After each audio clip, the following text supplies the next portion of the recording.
Thank you, Mr. Speaker, sir. Mr. Speaker, sir, I'll just like to refer to the bill itself. The bill very simply says, Mr. Speaker, sir, that there'll be an authorized officer, which means a police officer or any other person authorized by the minister, which is Minister for Health, for the purpose of this division.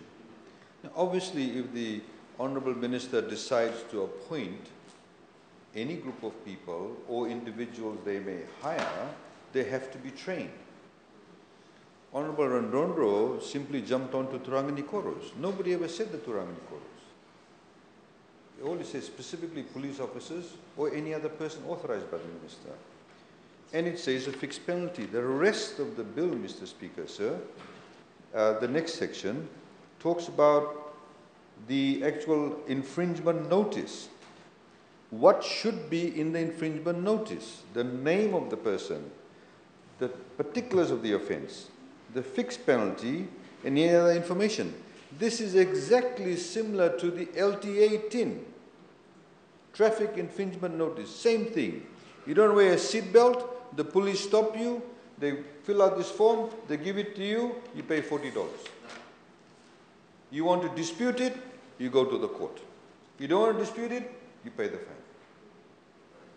And Mr. Speaker, sir, then it says the minister may make regulations prescribing matters that are required to be prescribed, including the offences for which the infringement notice may be issued, the fixed penalty, the manner, form and time frames for which the infringement notice are to be issued. It lays out specifically, which highlights the rights and the level of transparency that must be given to the individual person against whom the infringement notice will be issued to. There is no breach of any rights. It has to be transparent. Honourable Prasad, in his usual pedestrian manner, jumped to the conclusion, read the explanatory notes, clause 2.2, and he says, it will be for these things. It says, these offences may include. The word may does not mean will, does not mean must. It may. And that is the discretion of the Minister for Health. And it lays out and says it may include the failure to wear appropriate face covering or present the KFEG app on entering business or failure to comply with mandatory curfews.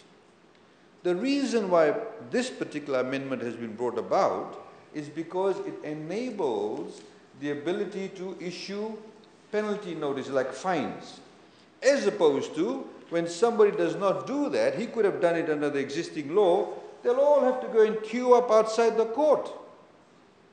Long lines, missed work, social distancing breaches. That's what's happening. We're trying to avoid it. This is a smart way of dealing with it. That's why many countries have imposed fines. It acts as a deterrence. It's not trying to burden people. Unfortunately, we don't have a very compliant society. People think, oh, it's okay. We still have people going and drinking grog after curfew. Honourable Prime Minister highlighted this so many times in messages. Please don't drink grog. Please wear your mask. Please don't share the billow. Please don't share the cigarette. Obviously, and Honourable Rasoba said, oh, they could have done it 1 year ago.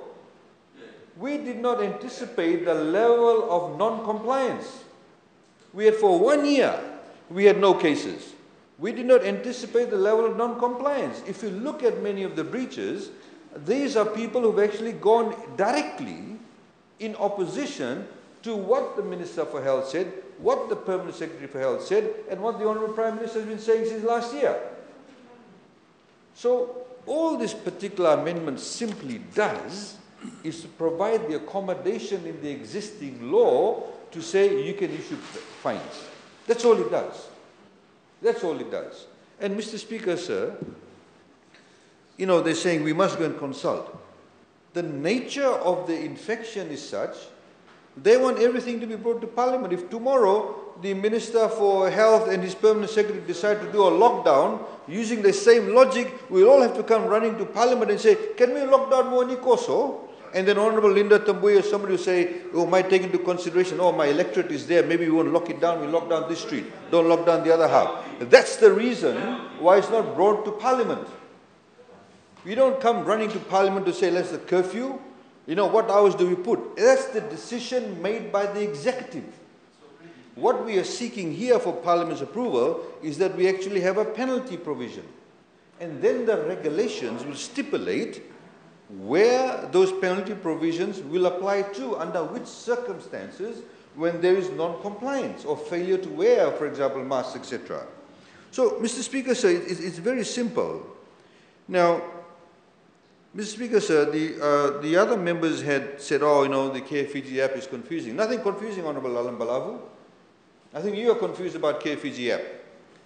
If in this chamber, if everybody has the KFG app on, our phones will ping against each other within 2 meters. But obviously, if only this side of Parliament has it on, and that side does not have it on, Honorable Linda Tambuya and Honorable Salote Rondondo are next to each other. If they don't have it on, those members there don't have it on, it won't register because they don't have it on. KFG's success depends on the ability of more and more people to have it on, as was found at the Extra supermarket. Most of the people who went to the Extra supermarket and the staff that were there all had it on.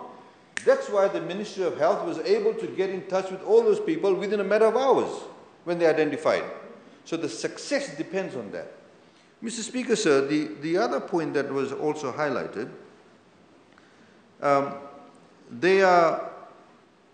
I've got the figures here, 94.4%, Mr. Speaker, sir, of the phones that are there, of smartphones in circulation are Android, 4.66% are iPhones, and the other OS in circulation are 0.4%.